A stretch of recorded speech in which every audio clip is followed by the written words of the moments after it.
Happy New Year's 2025. This is New Year's Day,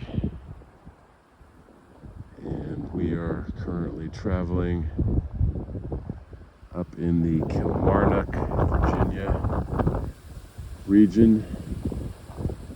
This is a shot of the Chesapeake Bay nearby Kilmarnock, at what's called, I think it's the Dameron Nature Preserve. It's a nice little trail system just outside of Kilmarnock that leads you up to just this great view of the Chesapeake. Beautiful area. A lot of my family originally comes from this region, the Chesapeake Bay area. I guess the farthest northern point of the Chesapeake Bay is Baltimore, Maryland. My mother grew up in and around Baltimore. I'd go there to see family when I was younger. I'd go out to the Baltimore Harbor, right there on the Chesapeake. So it's a windy day, clear, not too cold, probably high 30s, and just a really great way to start off 2025. Spending it here with my wife and my oldest son and his wife, and we're just having a great time. Yesterday we were at Busch Gardens, it's about an hour away, and really enjoyed that. So what are you thinking about for 2025? Resolutions sometimes are, I've heard there's actually a formal day of the year when 90% of resolutions are sort of put away. It's called Quitting Day. It's the second Friday of January. So whether that's true or not, I don't know. You can see the point. But it is a good time to reflect and think about where you want to go, where you want to steer the course of your life. And so I've been thinking a little bit about that. And my family and I were all sharing sort of directions that we want to take in 2025. So one thing we can be sure of, I don't think 2025 will be dull. The Chinese have a saying, may you live in interesting times. So I think we're all going to be granted that wish. I think 2025 will be interesting.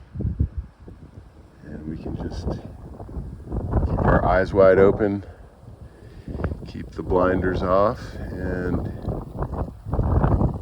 be open to information,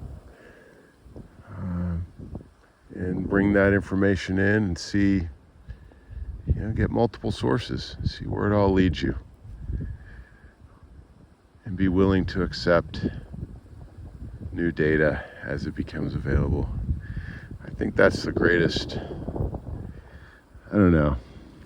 I think someone who calls himself a scientist, and that's not me, I'm not a professional scientist, but I think if you are, or even if you're someone who just calls yourself a rational person, and new data becomes available, new observations, and you either refuse to look at the information or you actively suppress the information, that is not good. It's not a good thing. So when you see that, when you hear about that, you know that the causes behind that person, that individual, are definitely suspect. You should definitely hold that individual and where they're trying to take you at serious arm's length. Being willing to not look at new information, actively trying to suppress information that will disrupt your current theory, your current hypothesis, your current narrative. That's terrible. That's absolutely terrible. So, a lot of information comes in, and if it's misinformation, it's going to fail. At some point, it's going to fail. So this idea to just sort of quickly label something as misinformation without looking, like, well, why is that person saying that? Let's look into it a little bit, and then, hey, we'll either, there's something here, or you know what, this is just nonsense. So, but don't suppress the information. Don't suppress it. The good ideas will come forth, and they will triumph in the end. The truth will triumph.